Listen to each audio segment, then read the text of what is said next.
Good morning, students. As we know, we are doing the chapter number 8, journal. So today we will discuss there are certain transactions which is related to journal. बेटा जब हम sums करेंगे उसमें there are some transactions आएंगी, so हमें उनके बारे में पता होना चाहिए, ठीक है? वो आज हम एक एक करके डिस्कस करेंगे. Our first transaction is business started with cash, goods and building. आपने अभी तक किया है वो बिजनेस स्टार्ट करता है कैश के साथ. अगर कोई पर्सन सपोज करो बुक्स बन रही है राम की, वो बिजनेस स्टार्ट करता है कैश के साथ या गुड्स के साथ. उस गुड्स को हम बोलते हैं स्टॉक. क्या बोलते हैं? स्टॉक. और बिल्डिंग के साथ करता है. तीन चीजों के साथ अगर वो बिजनेस स्टार्ट कर रहा है. सपोज वो कैश लगा रहा है 10,000, गुड्स लगा रहा है 50,000 और बिल्डिंग लगा रहा है 40,000. ठीक है, तो हम क्या एंट्री करेंगे? देखो ध्यान से, जो चीज वो लगा रहा है वो debit, cash account debit. Goods जब बिजनेस स्टार्ट करते हैं उन गुड्स को हम बोलते हैं stock. Stock account debit, building account debit to capital account. Okay बेटा, फॉर्मेट बना लेना, नरेशन जरूर लिखना साथ. कैश कितने से शुरू किया उसने? 10,000, स्टॉक 50,000, बिल्डिंग 40,000. टोटल आ गया हमारा 1 लाख. ओके, आई होप ये एंट्री आपको क्लियर है. जिस चीज के साथ भी वो बिजनेस स्टार्ट करता है वो उसकी क्या बन जाती है? कैपिटल. उसने 3 चीजों के साथ बिजनेस स्टार्ट की तो ये तीनों ही उसकी क्या बन गई? Capital. Next transaction, cash goods withdrawn for personal use. जो राम है उसने कैश विड्रॉ किया पर्सनल यूज के लिए. वर्ड आ रहे personal use, private use, house hold use. हम क्या वर्ड लगाते हैं? ड्रॉइंग्स. क्या लगाते हैं? ड्रॉइंग्स. वो हमेशा क्या होती है? डेबिट. सो अगर उसने कैश विड्रॉ किया है तो हमारा आ जाएगा drawings account debit to cash account. अगर उसने क्या विड्रॉ किया है? कैश. अगर उसने गुड्स विड्रॉ किए हैं, गुड्स निकाली है, तो उसके लिए हम वर्ड यूज करेंगे परचेजेस. याद रखना हमेशा. एंट्री आ जाएगी drawings account debit to purchases account. ठीक है बेटा. अगर कैश विड्रॉ किया है तो ड्रॉइंग्स टू कैश. अगर क्या विड्रॉ किया है? गुड्स विड्रॉ किए तो drawings to purchases account. Okay बेटा, 2 एंट्रीज होगी, 2 केस हो गए हमारे. Next, goods given as charity. आपने गुड्स दे दी, क्या कर दिया? चैरिटी, दान दे दिया. ठीक है, चैरिटी के लिए हम वर्ड यूज करते हैं डोनेशन. यहां हम चैरिटी भी लिख सकते हैं. आपसे गुड्स गई तो हम एंट्री करेंगे, यहां लिखेंगे चैरिटी, यहां लिखेंगे डोनेशन. अकाउंट डेबिट, गुड्स गई तो गुड्स के लिए हम वर्ड यूज करेंगे टू परचेजेस अकाउंट. सिर्फ बेटा जब गुड्स स्टार्टिंग में लगाएंगे तो स्टॉक, अदरवाइज हम परचेजेस ही यूज करेंगे. ठीक है. अगर गुड्स विड्रॉ कर ली थी तो drawings to purchases. Goods charity में दे दिए हैं तो डोनेशन है चैरिटी टू परचेजेस. नेक्स्ट है goods distributed as free samples. आपने कोई भी फ्री सैंपल, आपकी बेटा गलियों में, आपके घरों में भी फ्री सैंपल्स देने आते हैं. आप इसको यूज करो, इसके रिजल्ट्स बताओ, फीडबैक बताओ. तो वो अपने प्रोडक्ट की क्या कर रहे हैं? क्यों आपको ये देते हैं ये फ्री में? क्योंकि वो अपने प्रोडक्ट की क्या कर रहे हैं? एडवर्टीजमेंट. क्या कर रहे हैं? अपने प्रोडक्ट की एडवर्टीजमेंट. सो जो भी अगर वर्ड आ जाए good distributed as free samples, free samples के लिए हम वर्ड यूज करेंगे एडवर्टाइजमेंट. तो क्या दी उसने? गुड्स. पैसा तो कोई देता नहीं एडवर्टीजमेंट पे, गुड्स ही देते हैं. तो हमारी एंट्री क्या आ जाएगी? Advertisement account debit to purchases account. क्या एंट्री आ जाएगी, advertisement account debit to purchases account, ठीक है। डोनेशन के लिए charity donation, personal use drawings, free sample, advertisement. Next है गुड्स डिस्ट्रीब्यूटेड अमंग एम्प्लॉयज। बेटा कोई भी कंपनी है, कोई भी फर्म है, अपने एम्प्लॉयज को बेटा फ्री में कुछ नहीं देती, ना फ्री का कैश देती है, ना फ्री में गुड्स देती है। अगर उन्होंने उसको गुड्स दी है ना, उसको फिर उसके किस में से काट लिया, उसकी सैलरी में से। जो भी गुड्स के पैसे बने हैं उसकी सैलरी में से काट लिए हैं। फ्री का उसको कुछ नहीं देते एम्प्लॉयज को, ठीक है। सो अगर हम एम्प्लॉयज को कुछ देते हैं तो हम वर्ड यूज करते हैं सैलरी। क्या करते हैं, सैलरी। तो क्या आएगा, गुड्स गए। अगर सैलरी कैश देती है तो salary account debit to cash account. अब कैश के बदले में क्या दे दी, goods. Salary account debit to purchases account. Okay girls, next करें। नेक्स्ट है गुड्स लॉस बाय फायर या कैश लॉस्ट बाय फायर, कुछ भी हो सकता है। यहाँ गुड्स आपके आग लग गई, यहाँ चोरी हो गई, लॉस बाय थेफ्ट आ गए, ठीक है, कुछ भी आ गए, लॉस हो गया। बस आपको नॉमिनल अकाउंट का रूल करवाया था, debit all expenses and losses. Losses हमेशा हमारे क्या होते हैं, डेबिट। क्या होते हैं लॉसेस हमेशा हमारे, डेबिट। तो क्या आएगा, loss by fire account debit. Goods loss हो गए, आग लगी, लॉस हमारा क्या हो गया, डेबिट। अगर तो गुड्स लॉस्ट हुए हैं तो हम लिखेंगे टू परचेजेस अकाउंट, ठीक है बेटा। अगर कैश लॉस्ट हुआ है तो हम क्या लिख देंगे, लॉस बाय थेफ्ट लिख लो, account debit to cash account, ठीक है। लॉस किससे भी हो तो उसका नाम लिखना है। आग लगी हो तो, थेफ्ट हो तो, फ्लड हो तो, कुछ भी लॉस हो तो आपने ऊपर लॉस बाय नाम लिखना। अगर गुड्स लॉस्ट हो तो टू परचेजेस, कैश लॉस्ट हो टू कैश। आई होप ये इतनी ट्रांजेक्शन आपको क्लियर है। मैं नेक्स्ट आपको कराती हूँ। नेक्स्ट है हमारी, नेक्स्ट है बेटा हमारी इनकम टैक्स पेड या लाइफ इंश्योरेंस प्रीमियम पेड। एक बात ये याद रखना, हमेशा बच्चे इसको बहुत भूलते हैं। दो वर्ड ऐसे हैं, एक है इनकम टैक्स और एक है लाइफ इंश्योरेंस। ये हर पर्सन का पर्सनल खर्चा है, हर पर्सन का पर्सनल खर्चा। इनकम टैक्स जो होता है वो हर पर्सन की पर्सनल इनकम पे लगता है। लाइफ इंश्योरेंस भी हर पर्सन अपनी लाइफ का पे करता है, ठीक है।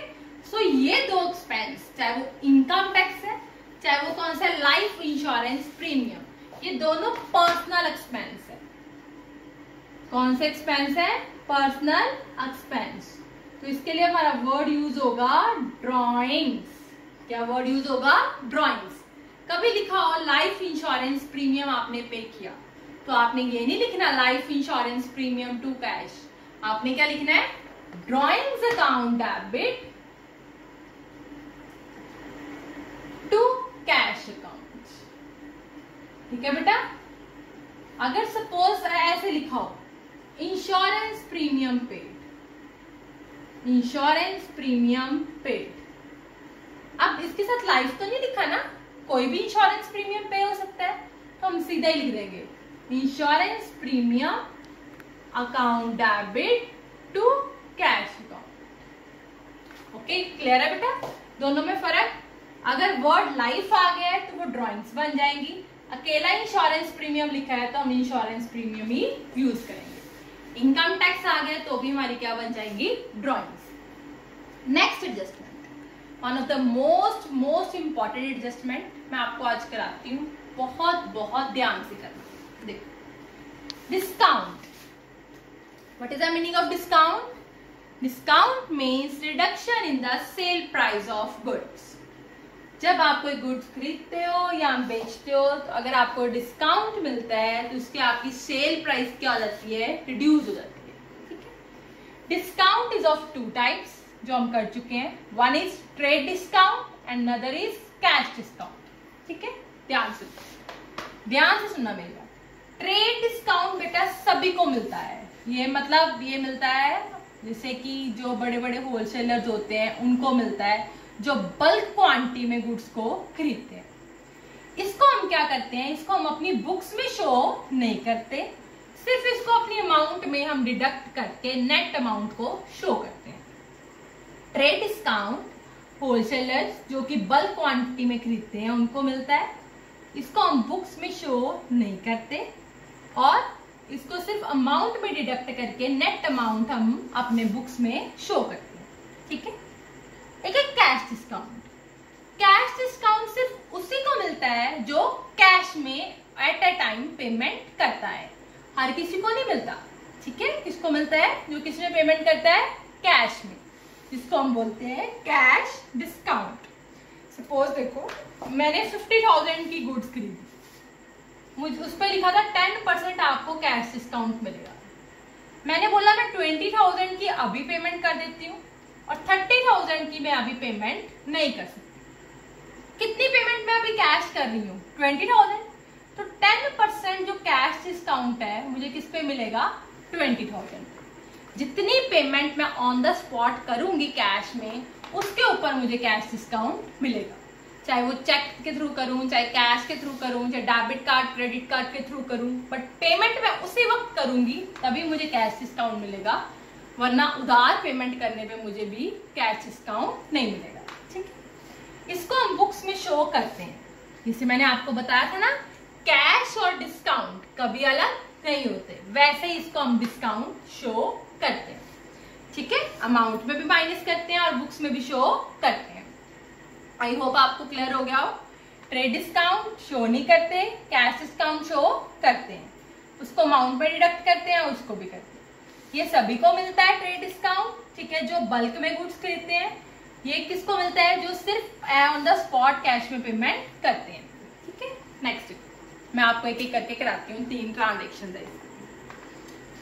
Goods purchase for cash ₹10,000 at the rate 10% trade discount.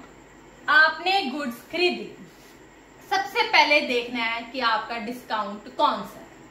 कौन सा डिस्काउंट है आपका, trade discount. It means it is not shown in the books. इसकी कोई भी डिस्काउंट की एंट्री नहीं आनी, सिर्फ अमाउंट में डिडक्ट होना। ठीक है। डिस्काउंट की एंट्री नहीं आनी तो सिंपल एंट्री करो, गुड्स परचेज फॉर कैश।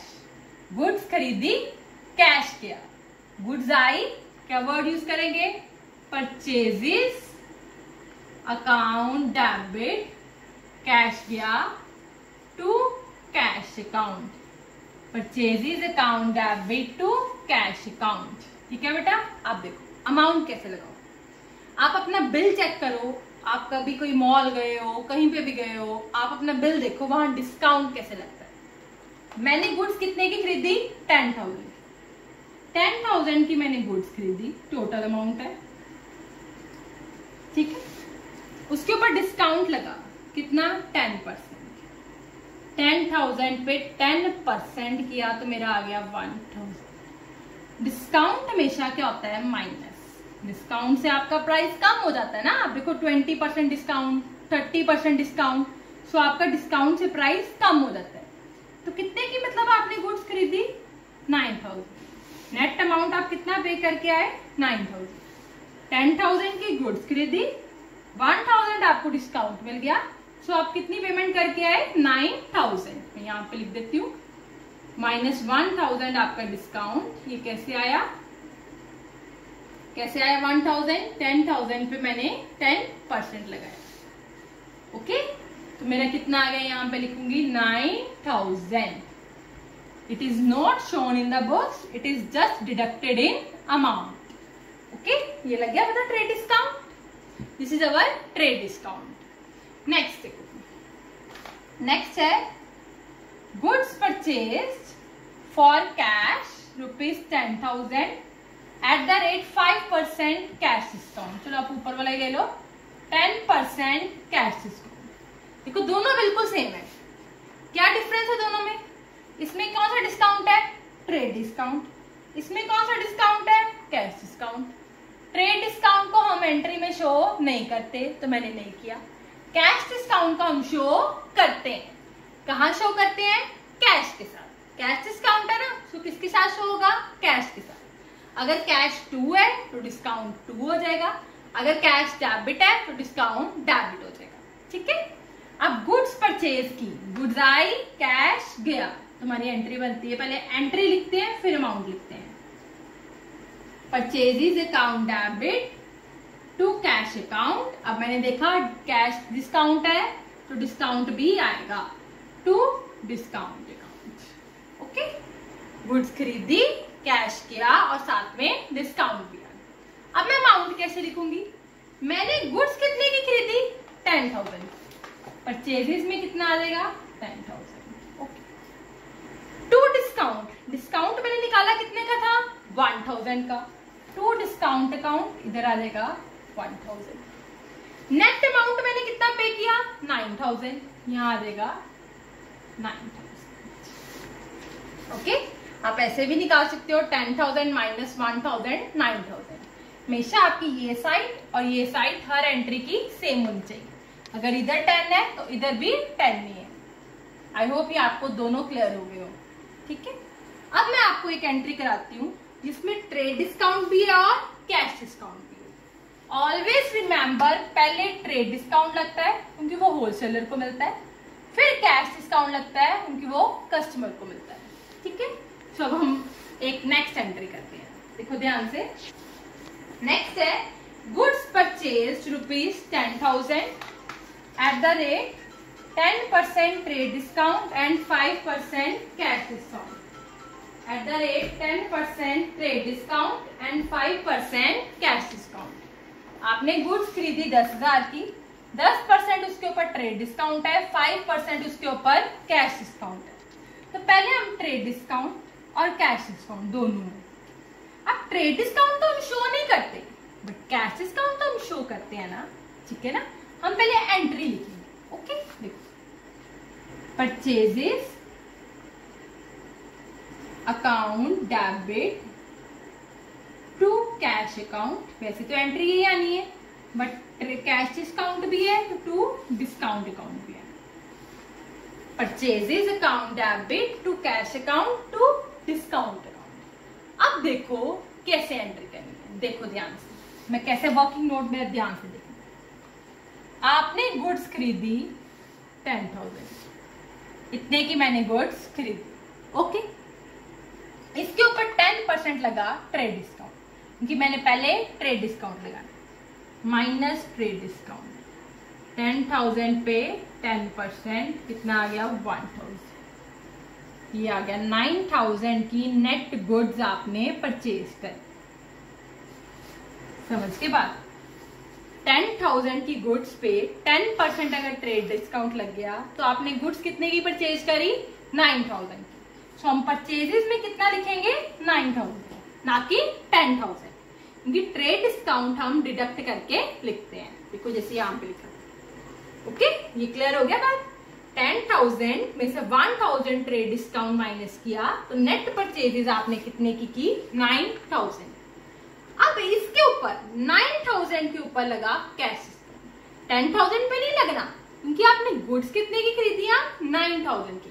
इसके ऊपर 5% कैश डिस्काउंट लगा, ये भी माइनस हो जाना। कैश डिस्काउंट कितना? 9,000 पे 5%, 5/100 कैलकुलेटर पे करना, ये आ गया 450। कितना आ गया कैश डिस्काउंट? 450। यहाँ पे लिख दो टू डिस्काउंट अकाउंट में 450। सो आप नेट अमाउंट कितना पे करके आए? देखो 9,000 minus 450, that is 8,550। 8,550 to cash में कितना आ जाएगा? 8,550। डिस्काउंट हमेशा माइनस, पहले लगना है ट्रेड डिस्काउंट, वो माइनस करके आपके पास आ जाएगा नेट परचेजेस, फिर लगना है कैश डिस्काउंट, वो माइनस करके आपके पास आ जाएगा नेट अमाउंट पेड। कितना आपने अमाउंट पे किया, मींस कैश आ जाएगा। आई होप ये ट्रांजेक्शन आपको क्लियर हो गई हो। Please write down in your notebook. Still if you have any query then you can ask from. Thank you girls.